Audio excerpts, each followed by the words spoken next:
மயானக்கரையின்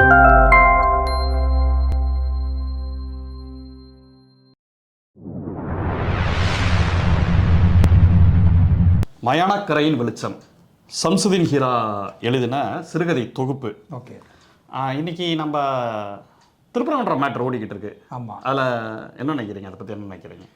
அதாவது பொதுவாக நம்ம மக்கள் என்ன, மதுரையில் பொதுவாக நம்ம திருவிழா நிறையா பார்த்துருக்கோம். அங்கேருந்து தான் வரும் திருப்பரங்குன்றம் தான் நீங்கள். ஆமாம். ஸோ அங்கே பார்த்தோன்னா மத நல்லிணக்கம் அப்படின்னு சொன்னோன்னா நம்ம திருப்பரங்குன்றம் அது மதுரை சொல்லலாம். ஏன்னா நம்ம சித்திரை திருவிழா பார்த்துருக்கோம், நிறையா திருவிழாக்கள் பார்க்கும்போது இந்துக்கள் இருந்தாலும் இப்போ முஸ்லீம்கள் வந்து அங்கே வந்து நீர்மோர் கொடுக்குறதா இருக்கட்டும், கிறிஸ்தவர்கள் வர்றதா இருக்கட்டும். இன்னைக்கு கூட பார்த்தீங்கன்னா அந்த சென்ட் மேரி ஸ்கூல் இருக்கும்ல, அது பேக் ட்ராப்ல ஏதோ தேர் வர மாதிரிலாம் போட்டிருந்தாங்க ஒரு பிக்சர்லாம். ஸோ அந்த ஊர் வந்து கொஞ்சம் முன்ன பின்ன இருப்பாங்களே தவிர ஒரு இந்த மாதிரி வந்து கலவரம் பண்ணுற பூமியாக இருந்ததில்லை மதுரை. கரெக்டு தான். என்னன்னா மதுரையை பற்றி வைக்கக்கூடிய விமர்சனங்களில் குறிப்பாக ஜாதி ரீதியான பிரச்சனைகள் இருக்குலாம் சொல்கிறாங்க. அதெல்லாம் இருக்க தான் செய்யுது, நான் மறுக்கலை. ஆனால் ஜாதிக்கு எதிரான குரல்களும் மதுரையில் நிறையா அந்த பதிவுகள் இருக்குது. அதனால தான் மற்ற ஊர்களில் ஜாதி இருக்குது, மதுரை ராமநாதபுரம் மாதிரியான ஊர்களில் ஜாதி கலவரங்கள் வந்து இருக்குது. அது எதுலேருந்து வருதுன்னா, ஒடுக்கப்பட்ட மக்கள் வந்து கேள்வி கேட்குறான் அப்படிங்கிற ஒரு இடத்துலேருந்து அந்த விஷயத்தை நம்ம புரிஞ்சுக்க. முரண் இருக்கிறதுனால தான் அதுக்கு உண்டான முரண் இருக்கிறது. அதுக்காக நம்ம கலவரங்களை ஆதரிக்கிறோங்கிறதுக்கு அர்த்தம் கிடையாது. நீங்கள் கேட்கலாம், என்னப்பா மதுரை வந்து அப்படி சொல்கிறீங்களே, ஜாதிங்கிறது இருக்குல்ல, மேலூரில் இப்படி இருக்குது, இந்த மாதிரி உத்தபுரம் சுவர், அதெல்லாம் கேட்கலாம். அதுக்குண்டான எதிர்வினைகளும் அதிகமாக இருக்கக்கூடிய ஊராக தான் நான் மதுரையை பார்க்குறேன். அது ஒரு கலாச்சார ஊராக இருக்குது. கலாச்சார ஊர்னா பழைய சடங்குகளில் இருக்கிற ஊர் இல்லை, ஒரு இடதுசாரி மரபு இருக்கக்கூடிய ஊராக இருக்குது. திராவிட கழகங்கள் வந்து சிறப்பாக வேலை செய்யக்கூடிய ஊராகவும் இருக்குது. அம்பேத்கர் இயக்கங்கள் இருக்குது. குறிப்பாக சொல்லுவாங்க தாமுஏசாவோட அந்த கலை இலக்கிய இரவுலாம் அங்கே வந்து நிறையா. திருவண்ணாமலையும் மெயினாக மதுரையும் தான் சொல்லுவாங்க. முக்கியமாக வந்து மதுரையில் வெண்புறா சரவணன் மாதிரியான தோழர்கள், தாமுயசாவோட பெரிய பெல்ட்டுன்னு சொல்லலாம். சூவே வந்து சு வெங்கடேசன் தோழர் வந்து வளர்ந்ததே தாமுயகாசாவோட ஒரு இதுதான். ஸோ இடதுசாரிகளுக்குன்ட்டு ஒரு பெரிய ஒரு மரபு இருக்கக்கூடிய ஒரு ஊராகவும் மதுரை இருக்கு. அதுக்கு காரணம் வந்து தொழிலாளிகள் மில்கள் அதிகம் இருக்கக்கூடிய கோயம்புத்தூர் திருப்பூர் மாதிரி ஊரான்னு கேட்டாங்கன்னா அப்படி இல்லை. ஆனால் கலை இலக்கியத்தில் மதுரை வந்து இந்த பக்கம் பார்த்தீங்கன்னா விருதுநகர் பக்கம் கரிசல் இலக்கியத்துக்குன்னே மதுரை வந்து ஃபேமஸ். சரி, ஏன்னா மதுரைக்காரங்க புராணமாக பாடுறோமே நினைக்காதீங்க. நான் திருப்பரங்குன்றம் ஊருக்கு சொல்கிறேன், மற்ற ஊர்கள் வந்து வேறு மாதிரி இருக்கலாம். ஆனால் திருப்பரங்குன்றம் ஊரை சேர்ந்தவன், குறிப்பாக தமிழ்நாடே வந்து ஒரு முற்போக்கான ஊர். குறிப்பாக திருப்பரங்குன்றம் மாதிரி பகுதிகளில் இந்த பக்கம் நான் வந்து ஆர்எஸ்எஸ் போர்டையும் பார்த்துருக்கேன், இந்த பக்கம் வந்து இடதுசாரிகள் போர்டும் இருக்கும். ரெண்டு பேருமே பகத்சிங்கையும் பாரதியாரையும் வச்சுருப்பாங்க. அந்த மாதிரியான பஸ் ஸ்டாண்டுகளில் நம்ம பார்த்துருக்கோம். ரொம்ப ஒரு முக்கியமான ஒரு பகுதி. அங்கே வந்து முருகனுக்கு அரோகரா அப்படின்னு சொன்னீங்கன்னா பரவாயில்ல. நம்ம நிறையா பாடல்கள் கேட்டிருப்போம். திருப்பரங்குன்றத்தில் நீ சிரித்தால் பாடல்கள்லாம் மார்கழி மாதம் ஒழிக்கும்.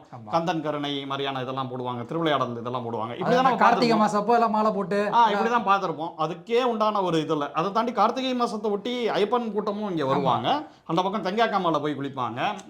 இதுதான் மதுரையோட ஒரு ஸ்ட்ரக்சர். பார்க்குறதுக்கு அது நீங்கள் வந்து வாரணாசி மாதிரி அது வந்து கோயில்கள் நகரங்கிறதுனால இந்த காசி மாதிரிலாம் மதுரை நீங்கள் ஃபீல் பண்ண முடியாது. இது வேற மாதிரியான ஒரு ஆன்மீகம். எல்லாரும் சேர்ந்து நீங்கள் அழகர் ஆற்றுல இறங்குறப்ப கூட எல்லாரும் சேர்ந்து விசில் அடிச்சுக்கிட்டு இருப்பாங்க. இன்னும் சொல்லப்போனால் அழகர் வந்து நாச்சியார் அப்படிங்கிற ஒரு இஸ்லாமிய பெண்ணை காதலிச்சு அந்த மாதிரியான ஒரு வரலாறு இருக்குது. அதனால தான் அவர் லேட்டாக வராரு அப்படிங்கிறது. அதனால் நீங்கள் மதுரையை பொறுத்த வரைக்கும் பார்த்தீங்கன்னா இஸ்லாமியர்களும் வந்து கணிசமாக இருப்பாங்க. இந்த பக்கம் ராமநாதபுரம் பகுதிகளில் இஸ்லாமியர்கள் கணிசமாக இருப்பாங்க. மதுரை ராமநாதபுரம் பகுதிகளில் எல்லாரும் வந்து மாமா மாப்பிள்ளன்னு சொல்லக்கூடிய ஒரு விஷயத்தில் இருக்கும். ரொம்ப ஜாலியாக ஒரு கிண்டல் பண்ணிக்கிட்டு ஒரே ஒன்றும் மன்னமாக இருக்கக்கூடிய ஒரு ஊர். இங்கே இந்த பேட்டா படத்தில் கூட காட்டியிருப்பாங்க. ஒரு இதில் நம்ம சசிகுமார் வந்து இஸ்லாமியராக தானே இருப்பார், ரஜினிக்கு ஃப்ரெண்டாக. நீங்கள் சசிகுமாரும் சரி, அதை எடுத்து கார்த்திக் சுப்ராஜ் எல்லாருமே நம்ம ஊர் மதுரைக்காரங்க தான். நீங்கள் மதுரைக்குன்னு ஒரு பெரிய ட்ரெடிஷன் இருக்குது. நீங்கள் மதுரை எப்படி புரிஞ்சுக்கணும், விஜயகாந்த் மாதிரி புரிஞ்சுக்கணும். கரெக்டாக சொல்லணும்னா என்ன, அது பார்க்குறதுக்கு ஒரு சைஸாக இருப்பாங்களே தவிர, அதாவது நான் உறவு கேலிக்காக சொல்லலை, ஒரு கோவக்காரங்களாக இருப்பாங்க அந்த மாதிரி சொல்கிறேன். ஆனால் ரொம்ப ஒரு அன்பாகவும் ஒரு இதுவாகவும் ஊராக இருக்குது அப்படிங்கிறத நம்ம பார்க்கணும். அழகர் கோயில் இது இறங்குறப்பெல்லாம் பயங்கரமாக கொண்டாடுவாங்க, மக்கள் கொண்டாடுவாங்க. இஸ்லாமிய மக்களும் கூட நைட்டெல்லாம் இருப்பாங்க. தண்ணீர் பந்தல் இந்த பக்கம். மதுரை வந்து ஒரு வேற மாதிரி ஊர். அது ஊருக்குள்ளே போகிறவங்களுக்கு தான் தெரியும். மற்ற நாள்லாம் ஒரு நாள் திருவிழா முடிஞ்சு அந்த 14 நாள் அந்த திருவிழா நைட்டு ஃபுல்லாகவே அது ஒரு இது சொல்லுவாங்க, மதுரையை சுற்றின கழுதையும் மதுரை விட்டு போகாது அப்படிம்பாங்க. அந்த மாதிரியான இதெல்லாம் இருக்குது. சரி, ஜோக்ஸ் அப்பாட்டுன்னு சொல்கிற மாதிரி மதுரை பற்றி புராணங்கள்லாம் இருக்கட்டும்.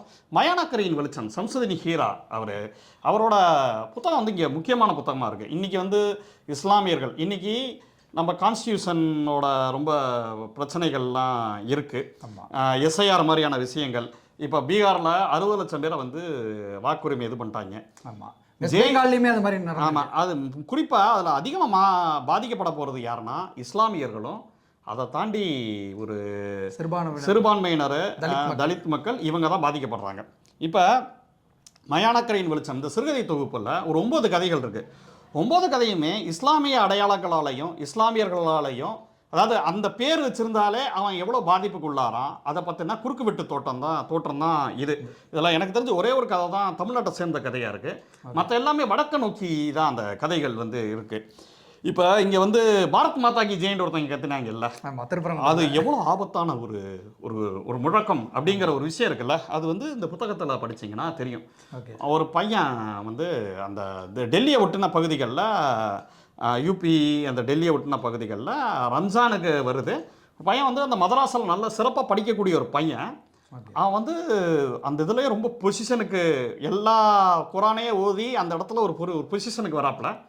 அந்த பையன் வந்து சின்ன பையன்தான். அந்த பையன் வந்து தனக்கு ட்ரெஸ் வாங்குறதுக்காக டெல்லிக்கு போகிறாங்க. இந்த மாணவர்கள்லாம் ஒரு இஸ்லாமிய அடையாளங்களோட போகிறாங்க. அந்த ட்ரெஸ்ஸுங்கிறது ஒரு டெல்லியில் போய் வாங்குறோங்கிற இது இருக்குல்ல, நம்மளுமே இப்போ பார்த்தீங்கன்னா கிராமத்தில் இருப்போம், மதுரைக்கு போய் ட்ரெஸ் வாங்கணும் அப்படின்னு போகணும். அந்த மாதிரி போகிறாங்க, ட்ரெயினில் போகிறாங்க, மதுரா டு டெல்லி ட்ராவலில். அந்த திருப்பி வாங்கிட்டு வரப்போ அவங்களுக்கு நடக்கக்கூடிய கொடுமையான விஷயங்கள் இருக்குல்ல, அவங்க இஸ்லாமிய அடையாளத்தில் இருக்காங்கங்கிறதுக்காக இந்த பக்கம் வந்து இந்து முன்னணியை சேர்ந்தவங்க, பஜ்ரங்தள் மாதிரியான ஆட்கள் வந்து ஏறுறாங்க. ஏறி பார்த்தீங்கன்னா நல்லா ஃபுல் சரக்கில் இருக்காங்க. எல்லாம் அவங்க வந்து இவங்களை டீஸ் பண்ணிக்கிட்டே இருக்காங்க. இந்த ஒரு 4 பேர் உட்காந்துருக்காங்க, அதில் பெரும்பான்மையான மக்கள் வந்து இவங்களை டீஸ் பண்ணிக்கிட்டே இருக்காங்க. கடைசியில் என்ன சொல்கிறாங்கன்னா, இவங்களும் வந்து சரி நம்ம எதுவும் பேசக்கூடாது, ரொம்ப அமைதியாக இருக்காங்க. பாரத் மாதா கி ஜெயின்னு சொல்கிறாங்க. எங்கே நம்ம திருப்பணம் ஏன் இந்த புத்தகம் முக்கியமானதுங்கிறதுக்காக சொல்ல வரேன். பாரத் மாதா கி ஜெயின்னு சொல்கிறாங்க. அவன் வந்து சொல்ல மாட்டேன் அப்படின்னு சொன்னோடனே அவங்கள போட்டு அடித்து துன்புறுத்தி அவங்கள வந்து சின்ன பின்னமாக்கி, ஒருத்தன் வந்து அடி தாங்க முடியும் மௌசின்னு ஒரு நண்பர், ஒரு பையன் வந்து அப்படியே கீழே குதிச்சிடறான். அவனோட கூடவே வந்து ஜாலியாக டெல்லிக்கு வந்த நண்பன் இறந்து போயிடுறான். இது எவ்வளோ பெரிய விஷயம். அதாவது இந்தியா வந்து எல்லாருக்குமானது, ஆனால் இங்கே அப்படி பார்க்கப்படுறதில்ல. இவங்க என்ன பிளான் பண்ணுறாங்கன்னா, இந்துக்களோட உருதாம்பா இந்தியா, இதை வந்து யார் முடிவு பண்ணுறது, இந்து ராஷ்டிரா அப்படிங்கிறது, அகண்ட பாரதம் அப்படின்லாம் சொல்கிறாங்க. இயல்புலையே வரலாறு அப்படி இருக்கான்னு பார்த்தா அப்படி இல்லை. இங்கே எல்லாரும் வந்து போயிருக்காங்க.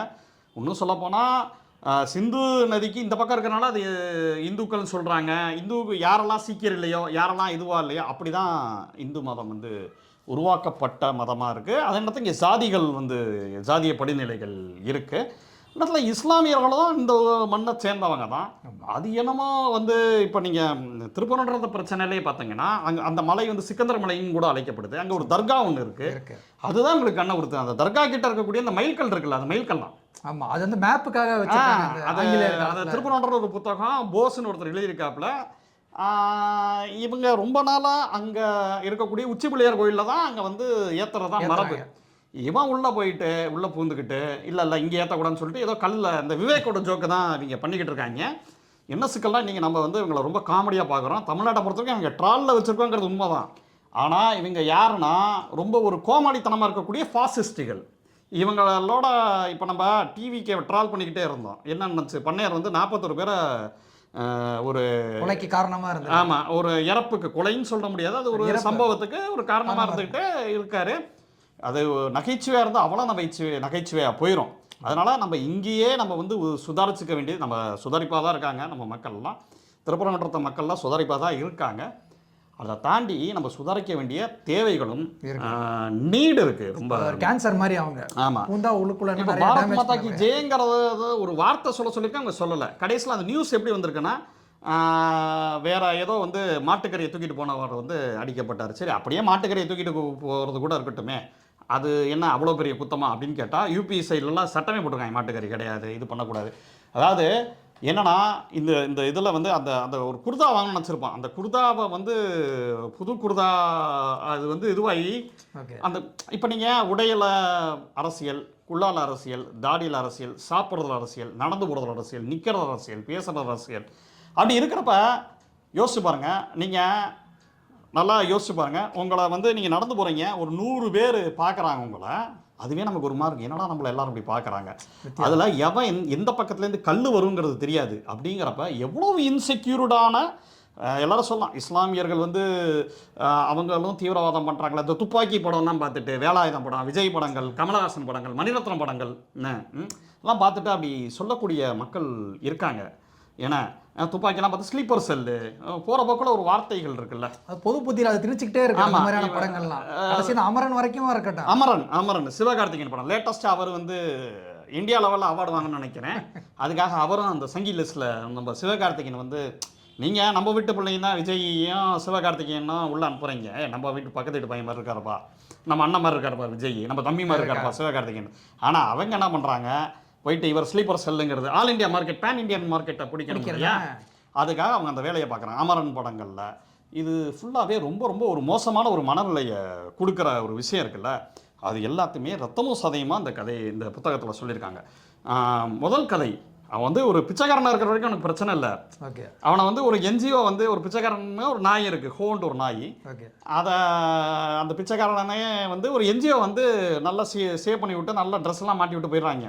ஓகே, அதுக்கப்புறம் அங்கே கலவரம் பண்ண வரவங்களுக்கு இவன் முஸ்லீமா இந்துவான்னு தெரிஞ்சாகணும். ஓகே, பிச்சைக்காரனாக இருந்திருந்தா கூட விட்டுருப்பாங்க. ஆனால் எவ்வளோ சிக்கல் பாருங்க, அந்த அந்த எழுத்தாளர் எவ்வளோ நுட்பமாக எழுதியிருக்காரு. அவனை பேண்ட்டை கழட்டி பார்த்து அதுக்கப்புறம் அடிக்க ஆரம்பிக்கிறது இருக்குல்ல.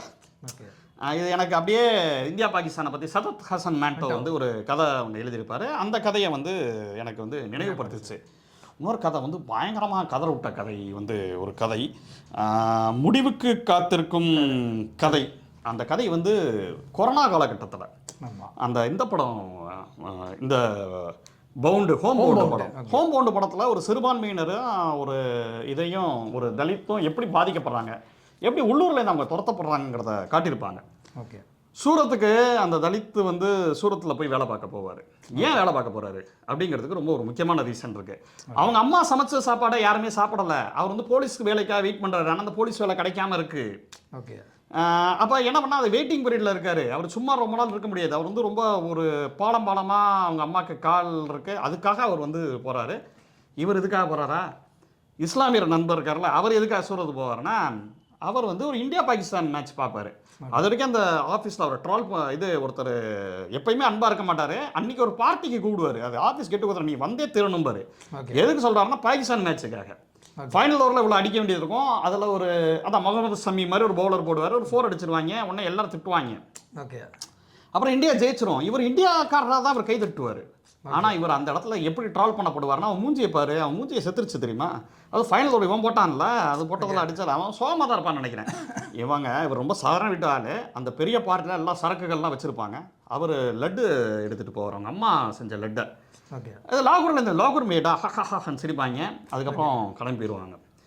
ஆக்சுவலாக இவங்க 2 பேரும் உள்ளூரில் தன்னோட அடையாளத்தோடு அவங்களால இருக்க முடியல. அதனால தான் புலம்பெயர்றாங்க. நம்ம சொல்கிற புலம்பெயர்ந்த தொழிலாளர்கள் 1200 கிலோமீட்டர் இதில் நடந்தாங்க அப்படின்னு நம்ம சொல்கிறோம். ஏன் நடந்தாங்க? அவங்களுக்கு உள்ளூரில் அவங்களுக்கு பொருளாதாரமும் இல்லை, அடையாளமும் இல்லை, கவர்மெண்ட் வேலையும் இல்லை, எதுவுமே இல்லை. வேறு வழி இல்லாமல் அவங்க சூரத்துக்கு போகிறாங்க. கொரோனா பீரியடில் நம்ம ஜி வந்து வச்சு இது சாதனைகள், இதுவும் ஒரு சாதனை.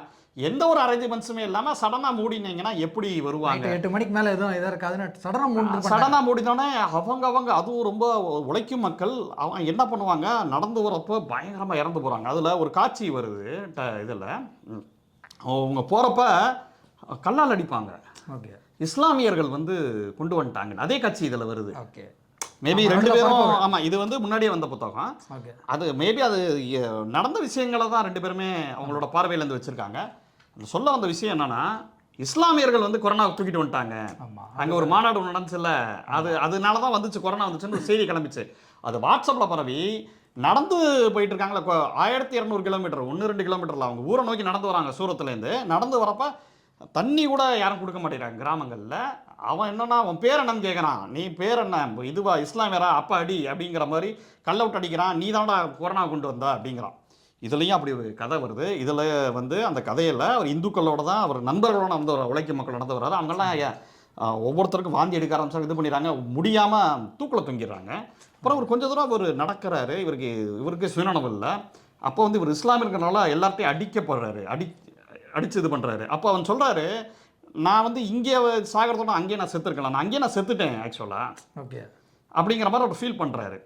அதாவது எந்த அளவுக்கு இருக்குன்னா, ஒருத்தன் இஸ்லாமியராக இருக்கிறப்ப கொரோனா காலகட்டத்தில் அவன் நடந்து போக கூட உரிமை இல்லைங்கிறது தான் யதார்த்த சூழலில் அப்படி ஒரு வதந்தியை கிளப்பி விட்டது இருக்குல்ல. இப்போ கவர்மெண்ட் மேலே நீங்கள் கேட்குறீங்க, ஏன்ப்பா எனக்கு எதுவும் செய்யலை அப்படின்னு கேட்டால் அவன் செய்கிறேன்னு சொல்லணும், இல்லை செய்யலைன்னு சொல்லணும். ஆனால் அவன் வந்து இதுக்கு காரணம் இஸ்லாமியர் தான், அவனை நீ பாரு அப்படின்னு சொல்லி கையை காட்டி விடுறது இருக்குல்ல. அந்த வெறுப்பு அரசியல் வந்து எதை நோக்கி போகும்னா, யாரையோ ஒருத்தரை வில்லனாக காட்டுறான்ல, அது அதை நோக்கி போகும்.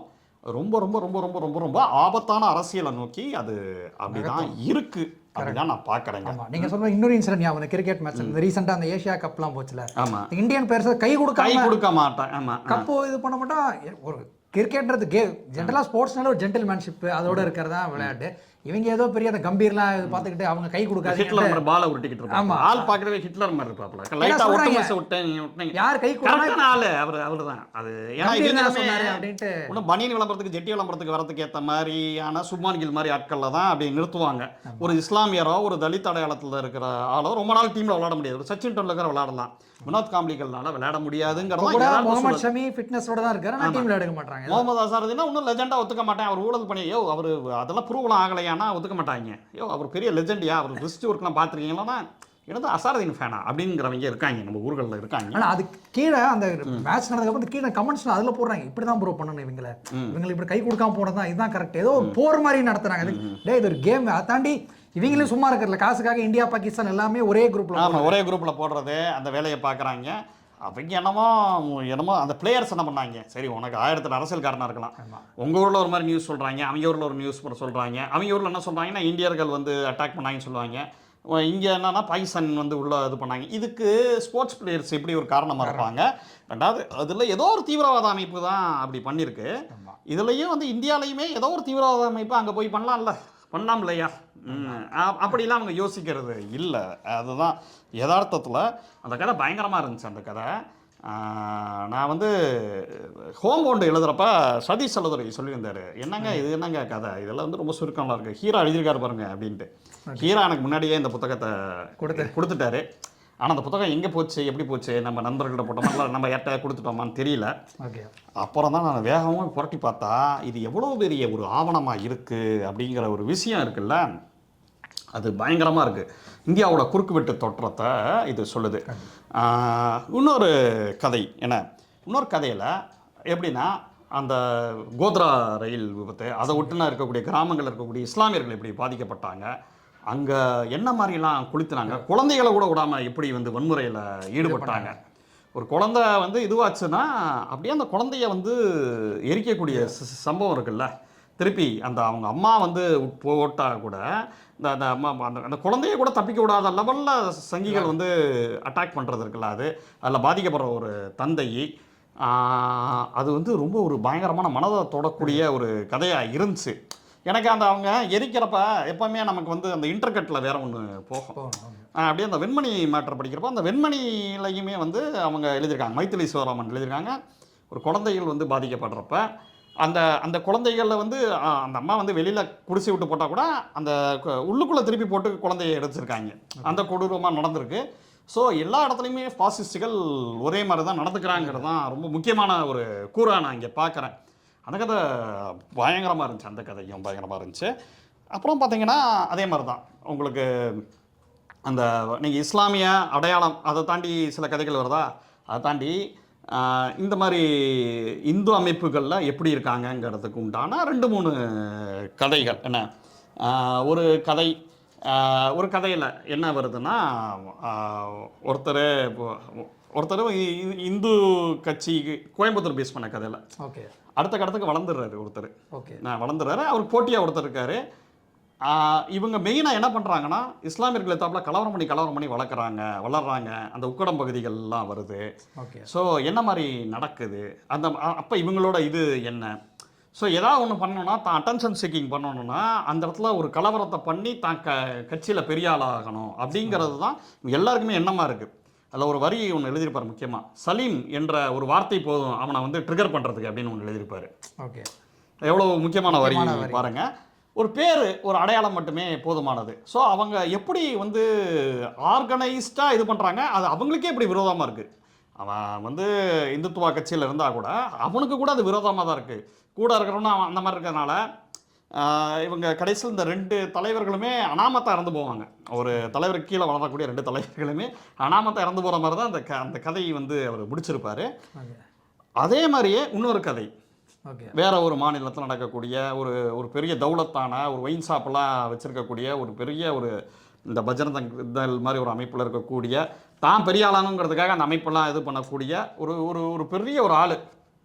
அவனை வந்து ஒரு ஒரு ஒரு காய்கறி விற்கிற அம்மாவை அவரால் கனெக்ட் பண்ண முடியாது. அதுக்கும் இவருக்கும் ஒரு இதுவாயிரும். அதை வந்து வச்சு அதை வந்து ரொம்ப திமிரா பேசுன்னு ஒரு பையனெல்லாம் கொண்டு போய் ரேப் பண்ணி அதை இது பண்ணிடுவார், அதை நாசம் பண்ணிடுவார். அந்த அம்மா தப்பிச்சிரும். அந்த அம்மா தப்பிச்சிருச்சுன்னா உண்மையை சொல்லிட போகுதுன்ட்டு பயந்துக்கிட்டு ஒரு தலைவர் குடியில் இருப்பாப்புல. கடைசி என்ன பண்ணுறது, இதை தாண்டி நம்ம பார்ட்டி நமக்கு சப்போர்ட் பண்ணோம்னா டக்குன்னு யாரையா போயிட்டு இஸ்லாமியர்களை போய் வம்பு இழுத்து அவரை அடிக்கிறது.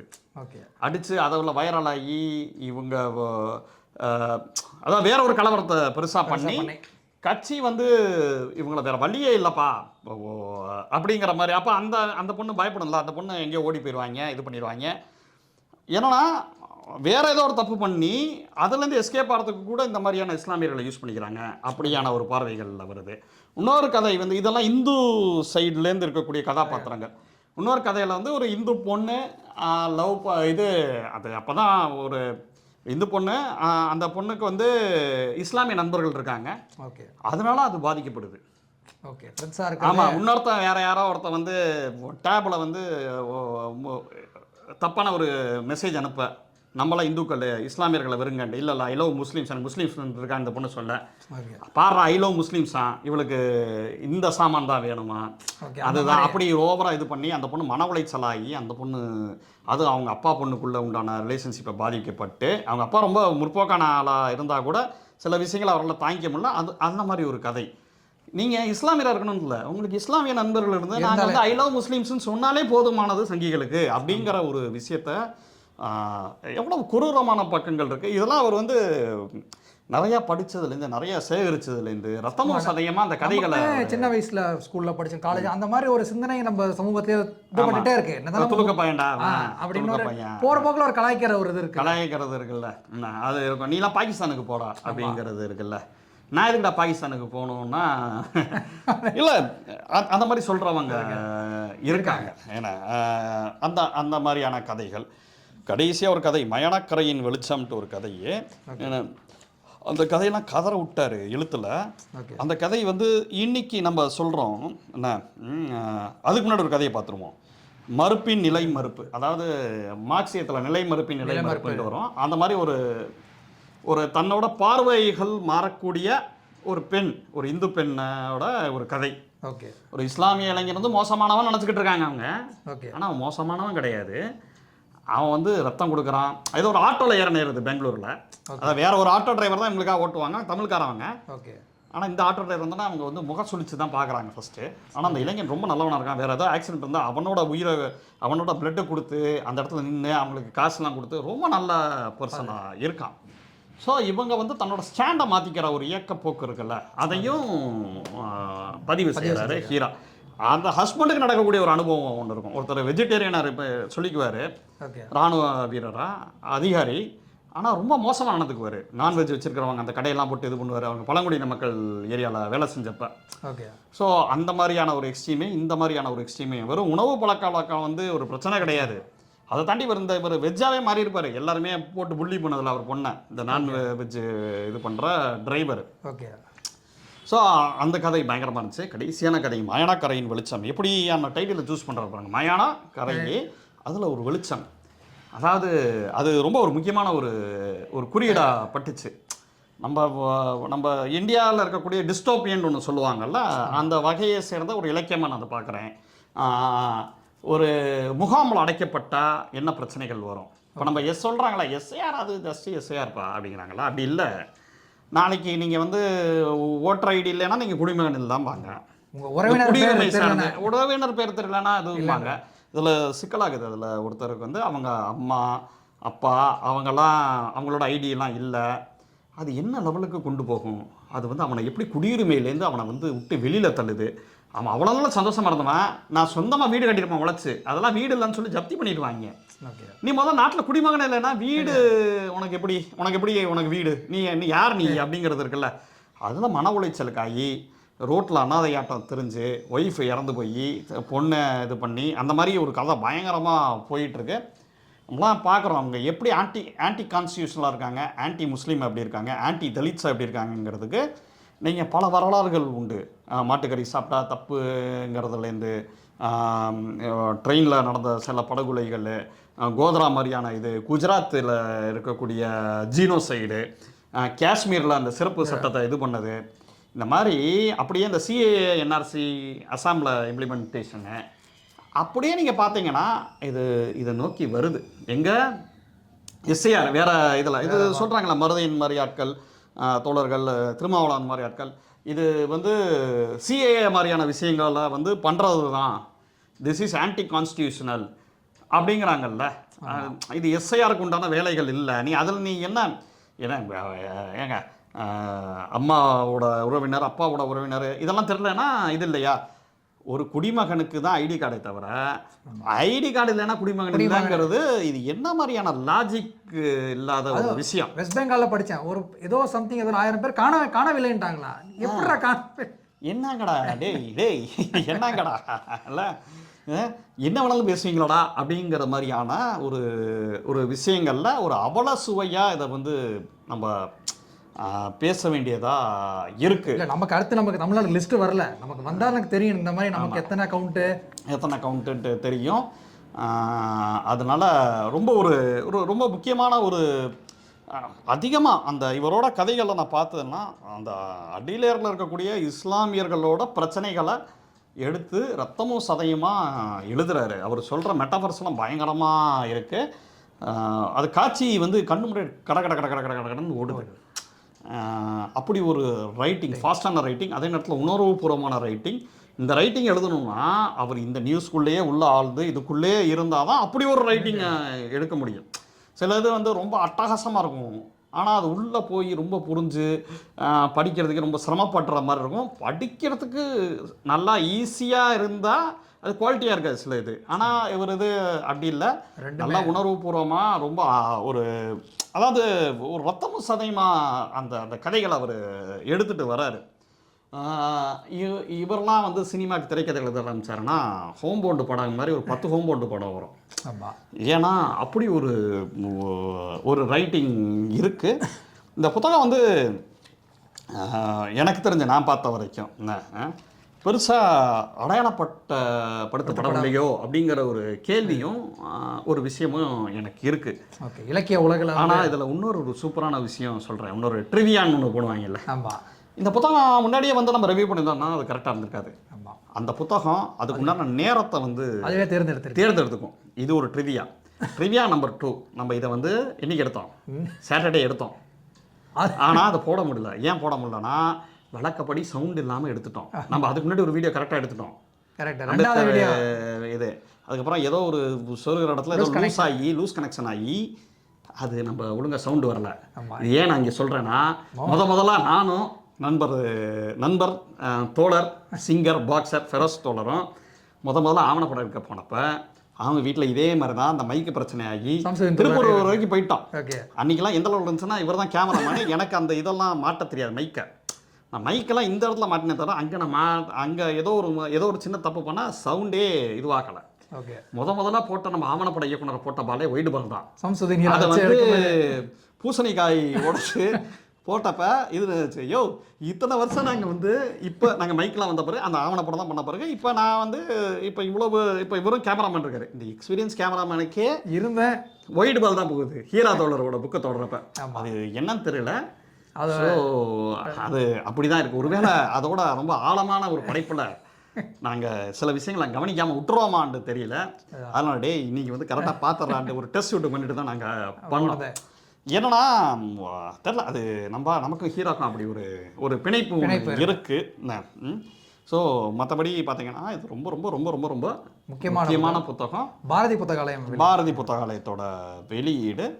இது கண்டிப்பாக அந்த சென்னை புத்தக கண்காட்சியிலலாம் இது நிறைய மேசிவாக வாங்குங்க. ஆமாம், இன்னைக்கு இது டிஸ்கஸ் பண்ண வேண்டிய இருக்க சமகால சூழல் வந்து ஜஸ்ட் லைக் தட் நம்ம கடந்து போயிட முடியாது. அப்படின்னா நம்ம கடந்து போகிற லெவலில் நம்ம வந்து அவ்வளவு இதுவான ஜாலியான வாழ்க்கையை வாழ்கிற அந்த இதில் சொல்லுவாப்புல இல்லை, அந்த இந்த படத்தில் சென்றாயன் இதுக்கு நீங்கள் ஃபீல் பண்ண சென்றாயன் அப்படிம்பார்ல, அந்த மாதிரியான ஒரு காலகட்டத்துக்கு ஏற்ற மாதிரியான புத்தகம் தான் மயணக்கரையின் வெளிச்சம். நன்றி. நன்றி.